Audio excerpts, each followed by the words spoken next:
നമസ്കാരം.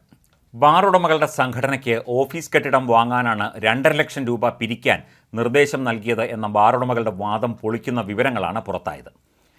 കെട്ടിടം വാങ്ങാൻ മാസങ്ങൾക്ക് മുൻപ് നേതൃത്വം ആവശ്യപ്പെട്ടതും അംഗങ്ങൾ നൽകിയത് 1 ലക്ഷം രൂപയാണ് എന്നതിൻ്റെ രേഖയും പുറത്തുവന്നു. മദ്യനയത്തിലെ ഇളവിനു വേണ്ടി 2.5 ലക്ഷം രൂപ ആവശ്യപ്പെട്ടത് പുറത്തായപ്പോഴാണ് കെട്ടിടം വാങ്ങാനാണ് പണം ആവശ്യപ്പെട്ടത് എന്ന് പറഞ്ഞ് അസോസിയേഷൻ നേതാക്കൾ തലയൂരിയത്. ബാർ ഉടമകളുടെ സംഘടനയിലെ അംഗങ്ങളുടെ വാട്സാപ്പ് ഗ്രൂപ്പിൽ മാസങ്ങൾക്ക് മുൻപ് വന്ന സന്ദേശത്തിൽ കെട്ടിട നിർമ്മാണത്തിന് നൽകേണ്ടത് 1 ലക്ഷം രൂപയാണെന്ന് വ്യക്തമായി പറയുന്നുണ്ട്. എക്സിക്യൂട്ടീവ് അംഗങ്ങളിൽ നിന്ന് വായ്പയായിട്ടാണ് തുക ആവശ്യപ്പെട്ടത് എന്നാണ് ബാർ അസോസിയേഷൻ്റെ പ്രസിഡന്റ് പറയുന്നത്. എന്നാൽ ബാർ ഉടമ അനിമോൻ്റെ ശബ്ദ സന്ദേശത്തിൽ പണം ആവശ്യപ്പെട്ടത് ഇടുക്കി ജില്ലയിലെ എല്ലാ അംഗങ്ങളോടുമാണ്. കെട്ടിടത്തിനായി നേരത്തെ 1 ലക്ഷം നൽകിയവരോട് തന്നെയാണ് 2.5 ലക്ഷം രൂപ കൂടി ആവശ്യപ്പെട്ടത് എന്നാണ് വിവരം. 23-ാം തീയതി ചേർന്ന എക്സിക്യൂട്ടീവ് യോഗത്തിൽ പല അംഗങ്ങളും ഇതുമായി ബന്ധപ്പെട്ട് നേതൃത്വത്തെ ചോദ്യം ചെയ്തിരുന്നു. പ്രത്യുപകാരമായി ആവശ്യപ്പെട്ട 2.5 ലക്ഷം രൂപയുടെ വിവരം പുറത്തായതോടെയാണ് എല്ലാം കെട്ടിട ഫണ്ടിലേക്കെന്ന് പറഞ്ഞുള്ള അസോസിയേഷൻ നേതാക്കളുടെ തടിതപ്പൽ. അതേസമയം ബാർക്കോഴ ആരോപണത്തിൽ federation of Kerala hotel association Idukki ജില്ലാ പ്രസിഡന്റായിരുന്ന അനിമോനിൽ നിന്ന് ഇന്ന് ക്രൈംബ്രാഞ്ച് മൊഴിയെടുക്കുമെന്ന സൂചനയുണ്ട്. 1-ാം തീയതിയിലെ ഡ്രൈ ഡേ സർക്കാർ ഒഴിവാക്കാൻ ഓരോ ബാറുടമയും 2.5 ലക്ഷം രൂപ വീതം നൽകണമെന്ന അനിമോൻ്റെ ശബ്ദ സന്ദേശമാണ് കേസിന് ആധാരം.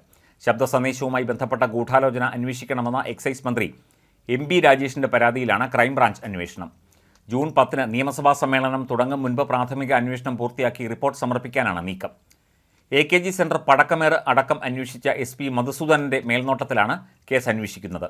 സംഘടനയുടെ സംസ്ഥാന വൈസ് പ്രസിഡന്റ് കൂടിയായിരുന്ന അനിമോൻ ശനിയാഴ്ച വൈകിട്ടോടെ തൻ്റെ നിലപാട് മാറ്റിയിരുന്നു. സംഘടനയ്ക്ക് തിരുവനന്തപുരത്ത് ആസ്ഥാന മന്ദിരം നിർമ്മിക്കുന്നതിനാണ് പണം പിരിക്കാൻ സന്ദേശമയച്ചത് എന്നാണ് ഇയാൾ മാറ്റി പറഞ്ഞത്. ബാർ ഉടമകളുടെ സംഘടനയുടെ സംസ്ഥാന പ്രസിഡന്റ് സുനിൽകുമാർ ഇടുക്കിയിലെ ബാർ ഉടമകൾ തുടങ്ങിയവരുടെ മൊഴിയും രേഖപ്പെടുത്തും. സർക്കാരിനെ വെട്ടിലാക്കുന്ന മൊഴി ആരും കൊടുക്കാൻ സാധ്യതയില്ല. അനിമോൻ്റെ മൊഴിയിൽ കേസ് അന്വേഷണം അവസാനിപ്പിക്കാനും സാധ്യതയുണ്ട്. കേസ് കടുപ്പിച്ചാൽ ബാർ ഉടമകൾ സർക്കാരിനെതിരെ മൊഴി നൽകാൻ സാധ്യത ഏറെയാണ്. വാട്സപ്പ് സന്ദേശത്തിലെ ശബ്ദം അനിമോൻ്റേതാണ് എന്ന് ഉറപ്പിക്കാൻ ചണ്ഡീഗഡിലെ നാഷണൽ ലാബിൽ പരിശോധിക്കും.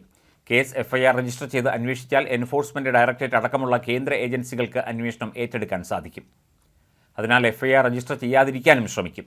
ഇതും അനിമോന് തുണയാണ്. അല്ലാത്തപക്ഷം അനിമോനെ പ്രതിയാക്കി പോലീസ് കേസെടുക്കുമായിരുന്നു. ഇതൊഴിവാക്കാനാണ് ഇപ്പോൾ ക്രൈംബ്രാഞ്ചിന് മന്ത്രിയുടെ പരാതി കൈമാറിയത്. ഡൽഹി മദ്യനയ കേസിൽ കേന്ദ്ര ഏജൻസികളുടെ ഇടപെടലാണ് മുഖ്യമന്ത്രിയായ അരവിന്ദ് കെജ്രിവാളിൻ്റെ അറസ്റ്റിൽ വരെ എത്തിച്ചത്. ആരോപണത്തിൽ നിന്ന് അനിമോൻ നേരത്തെ മലക്കം മറിഞ്ഞിരുന്നു. പണം പിരിക്കാൻ ആവശ്യപ്പെട്ടത് സംഘടനയ്ക്ക് കെട്ടിടം വാങ്ങാനാണെന്നാണ് വിശദീകരണത്തിൽ അനിമോൻ പറഞ്ഞത്. പക്ഷേ ഇത് പച്ചക്കള്ളമാണെന്ന് പിന്നീട് രേഖകൾ പുറത്തു വന്നു. സംഘടനയിലെ അംഗങ്ങളോട് എന്ന ആമുഖത്തിൽ തുടങ്ങുന്ന ദീർഘമായ വാട്സപ്പ് സന്ദേശത്തിലാണ് ഇദ്ദേഹം മലക്കം മറിഞ്ഞത്. ശബ്ദ സന്ദേശം LDFനും സർക്കാരിനും എതിരെ ആരോപണത്തിന് ഇടയാക്കിയിരുന്നു. തെറ്റിദ്ധാരണ ഉണ്ടാക്കിയതിൽ ഖേദം പ്രകടിപ്പിക്കുന്നു, താൻ ഒളിവിലല്ല എന്നുമൊക്കെയായിരുന്നു അനിമോൻ്റെ സന്ദേശം. 2 ദിവസമായി ഓഫ് ചെയ്തിരുന്ന ഫോൺ ഓൺ ചെയ്യുകയും ചെയ്തു.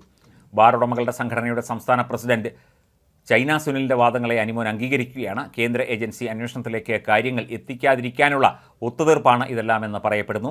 ബാർക്കോഴയിൽ പുതിയ ചർച്ചയ്ക്ക് വഴിയൊരുക്കുന്ന ശബ്ദരേഖയ്ക്ക് പിന്നിലുള്ളത് ഫെഡറേഷൻ കേരള ഹോട്ടൽ അസോസിയേഷൻ്റെ ഇടുക്കിയിലെ പ്രധാന നേതാവ് എന്നത് വലിയ ചർച്ചയാണ്.